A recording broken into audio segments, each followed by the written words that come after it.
Katrina was one of the biggest stories I've ever covered to this day. And it was 10 years ago. Wow.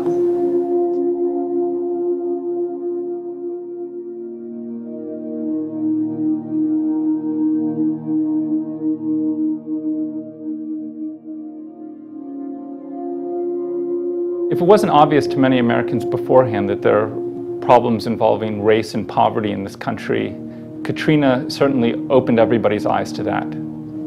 That's really what Katrina was about, in a way, how people had been abandoned in our country.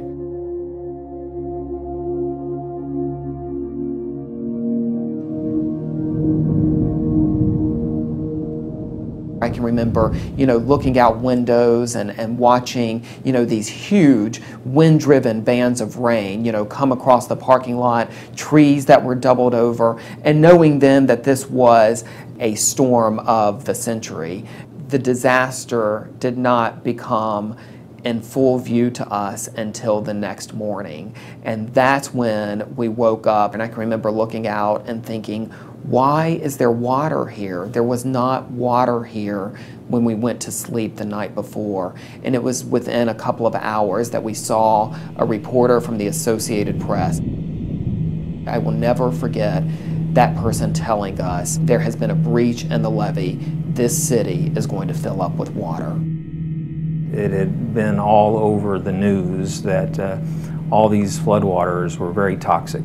So I'm thinking, well, now how am I going to go into New Orleans and take pictures without letting the water touch my skin? There's water everywhere. The whole city is flooded.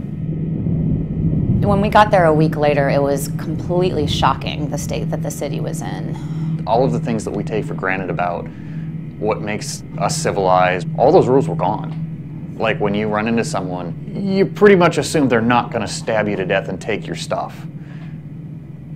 There was no assumption of that at all, and that very well may have happened to you if you had run into someone under those circumstances.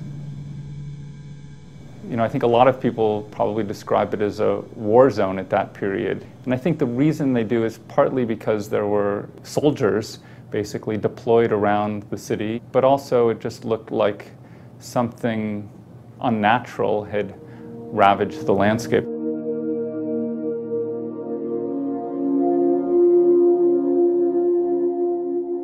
I was born and raised in uptown New Orleans, and when you see your town like that, it just seems really fragile. I ended up shooting through tears a lot, It was like I wanted to see something, and then I would see it and just be like, oh my gosh, this is my city, and it seems destroyed. The truth is, I think early on, for the week that we were there, I just filed a lot of that in the back of my mind and really didn't begin processing all of that and all that we had taken in and all of the emotion and devastation that we had taken in until after we got back to Austin. Certainly when you're out in the field, you have to keep a lid on things and stay really focused on what you're trying to do. Some of the problems that we see now in America involving race and police and economic inequality echo the kinds of things that a lot of Americans had their kind of eyes open to in the aftermath of Katrina. So does that mean that we learned lessons from Katrina? I'm not sure.